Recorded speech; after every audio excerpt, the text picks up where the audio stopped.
Hi everyone, my name is Jack Rivers-Auty and I am a research fellow here at the University of Manchester for the next 9 days. I have a tenure position at the University of Tasmania in Australia, which means as a New Zealander I have to come to terms with the fact that my children will be Australian. I guess there's always adoption. Maybe I don't know if I can really deal with that. So I was invited to do a talk by Ines and Amy about some of the decisions that I've made during my postdoc that have allowed me to progress through my career, some of those good decisions that I've made. But as a neuroscientist, I know that really I have no idea why I made any of the decisions that I did. My brain just tells me a random story that may be true or not, and it could all just be lies. So I've changed the title of my talk to, I can't change the slides.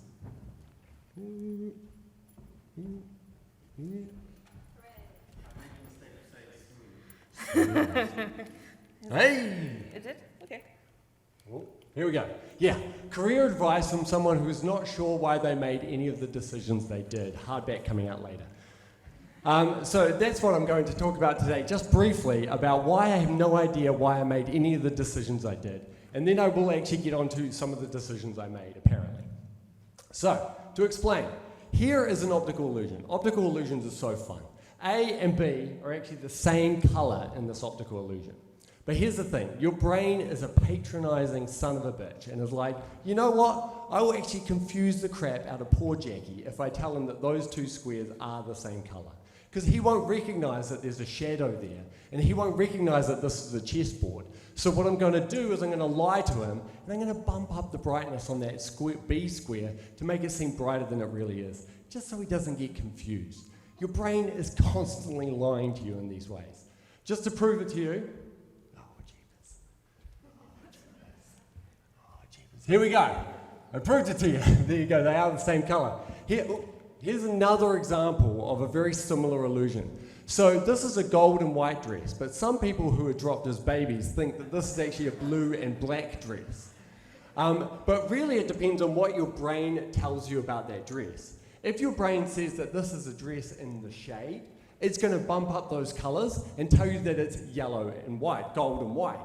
If it tells you that it's in bright white light and it's flushing out those colors, it will tell you that it's blue and black. To really point this out, I'll show you this great figure. So here we go. Oh, it's a bit zoomed in. But here we go. We've got a blue and black dress on the left and a yellow and a white dress on the right. But they're under different lighting settings. So that's the way we see them. What I'm going to do in paint is I'm going to cut out that blue and black dress and drag it across. And let's just see what happens. What? It's lying to you. Your brain is lying to you continuously. But we all like to laugh about optical illusions. We're just like, ha ha ha, our brain is lying to us. That should really be concerning. We should be concerned about this, that our brain is lying to us. But the reason why we laugh is that we don't have a lot of skin in the game. Does it really matter what color these dresses are? It doesn't matter. It doesn't matter, I've got no skin in the game. So I'm going to just laugh about this. Ha ha, my brain lies to me. But the problem is there are other kinds of illusions. There's cognitive illusions. And this is where your brain lies to you about the decisions that you make and the things that you think. And with these ones, you've got a bit more skin in the game. It's not so funny. Now you're starting to undermine who you are as a person. A classic example of this is if I was to take you and put you in a room with rubbish, and it smells of rubbish and it's all stinky, research shows that your political ideology would shift right. You would become more right-wing if you were in a room that smelled like rubbish. And then if I was to ask you, what built your political ideology? You wouldn't say, oh, it depends on what room it smells like. You know, if it smells like rubbish, then I'll be right-wing. You wouldn't say that. Your brain would tell you the story that is built on decisions around socioeconomic status. I read Karl Marx when I was 12 or something. And that is what shaped your political ideology. But your brain just lies to you about all the decisions that you make. Let me give you the classic, and this is like the best proof experiment that your brain is in a continuous state of lying to you about your decisions that you make. Here's a brain. It's beautiful. Every organ in your body is just there to make sure that this runs, right? This is the most important thing ever. This is who you are. And you can see it's kind of divided into two. You've got a left hemisphere and a right hemisphere. And in the middle there, you can see up in that little slice, these hemispheres are connected by a highway of fibers. Now, some very unfortunate people get seizures from electrical currents going back and forth between these brains until an electrical storm happens. So what some surgeons do to solve this issue is they cut the brain in two. They separate the two hemispheres in half so that electrical storm doesn't happen. But this actually creates an interesting set of phenomenon because each half of your brain predominantly does certain functions. Here, let me give you some examples. So the left side of the brain, it controls your right arm and it sees through your right eye. But it also controls your speech. So that's your oral speech, like what I'm doing right now, but it's also your internal monologue. So if you're thinking, he looks like a right twat with those elbow patches, that's your left-hand side of the brain talking right there. Now, the right-hand side of the brain controls your left arm, and it looks through your left eye, but both sides of the brain can follow simple diagrammatic instructions. So this is where some psychologists did some great experiments. Here's what they did. To the right-hand side of the brain, they showed a whole bunch of objects, and then they showed a diagram to the right-hand side of the brain, pick up the tennis ball and hand it to the other hand. So now, the left-hand side of the brain suddenly has a tennis ball in its hand. And it has no idea why it's got a tennis ball in its hand. It didn't get to see the instructions. It had no idea why it's got a tennis ball in its hand. Then the researchers asked them, because the left-hand side of the brain does the talking, why do you have a tennis ball in your hand?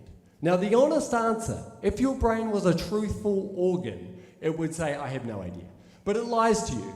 And so what the brain said to these people, and they 100% believed it, was some sort of narrative about why they picked up the tennis ball. It was, I played tennis when I was 7 years old and I just wanted to feel a tennis ball in my hand again. Or, I really like green, so it was green and I wanted to pick it up. Or, I wanted to feel the fuzz on the tennis ball. And so really, your brain is continuously doing this to you, continuously. It is lying to you. I'll say continuously, one more time. It is lying to you. And so this is why I have no idea why I made the decisions I made. My brain just tells me a story behind what decisions I made and why I made them, but I have no idea.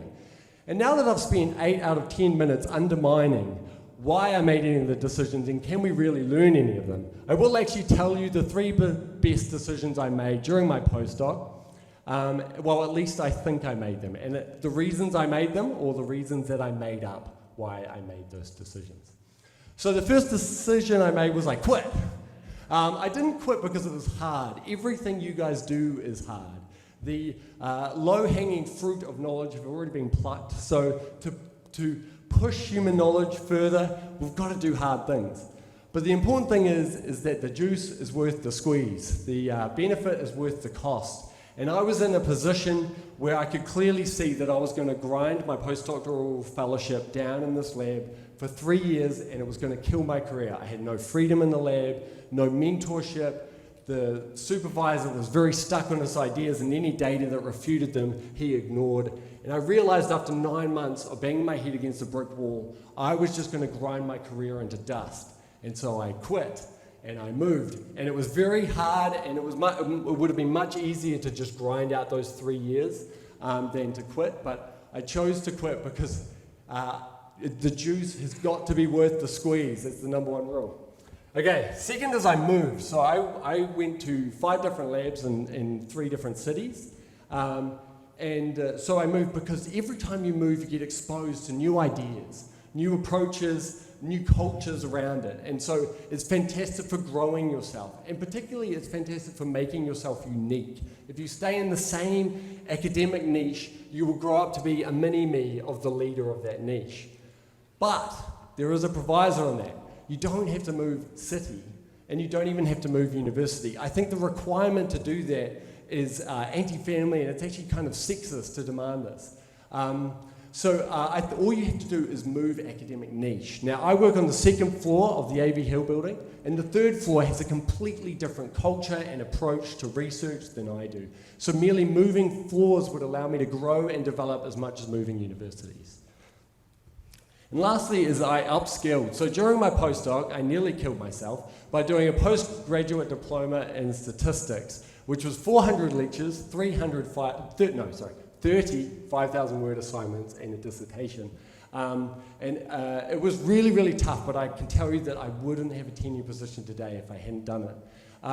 If you all just stop and think, what is my research field going to look like in 35 years? It's going to be nothing like what it looks like now. And so you've got two choices. Do you let the field grow and you try to catch up to it, or do you upskill and try and get ahead of the curve and push that curve? And I really think that that is an important part of career development and not just do Western blocks. And so I do actually have one last piece of advice, and that's be lucky. So a huge amount of research shows that if good stuff happens, people attribute it to the decisions that they made and the skills that they have. And if bad stuff happens, they attribute it to luck. But the truth is, there's a massive proportion of luck in both outcomes, obviously. And so how do you be lucky? Well, I've got no idea. But if you are lucky, know that there's people out there that are dedicated, they're smart, they work just as hard as you, but they were unlucky. And try build bridges and ladders for those people so they can come with you in success and acknowledge and be appreciative of the luck. And so I'm sorry if I've given you all an existential crisis about whether you make any of the decisions that you actually make. But if you want to, and eventually your brain decides to come up and talk to me during the coffee break at the end of this, I will hopefully, my brain, make that decision to talk back to you. Thank you very much.